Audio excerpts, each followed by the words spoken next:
విశాఖపట్నం సింహాచలం దేవస్థానానికి సంబంధించి చంద్రోత్సవంలో భాగంగా జరిగిన ఘటన ఉదంతం ఒక్కసారిగా అందరిని కలిచివేసింది.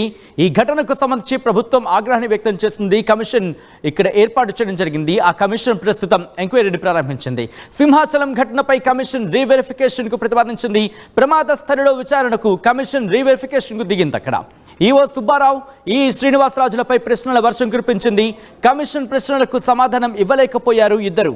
మాస్టర్ ప్లాన్ నిబంధనలకు విరుద్ధంగా ఎటువంటి అనుమతులు పొందకుండా గోడ నిర్మాణం జరిగిందా అన్న కోణంలో ప్రస్తుతం ఇన్వెస్టిగేషన్ జరుగుతోంది. మీరు చూస్తున్నారు, ఈ శ్రీనివాసరాజుకు సంబంధించి ప్రశ్నల వర్షం కురిపించడం జరుగుతోంది. ఈవో సుబ్బారావు అలాగే ఈ శ్రీనివాసరాజు వాళ్ళిద్దరు అక్కడికి చేరుకున్నారు. ప్రస్తుతం కమిషన్ అక్కడికి వెళ్ళి రీవెరిఫికేషన్ చేయడం జరుగుతోంది. అక్కడే ఉండి వాళ్ళని ప్రశ్నించడం జరుగుతోంది. నిబంధనలకు విరుద్ధంగా జరిగిందా లేకపోతే నిబంధనలకు అనుగుణంగా జరిగిందా? ఒకవేళ నిబంధనలకు అనుగుణంగా జరుగుంటే ఎందుకు ఇంతటి ప్రమాదం జరిగింది? ఆ గోడ కూరడానికి కారణం ఏంటి?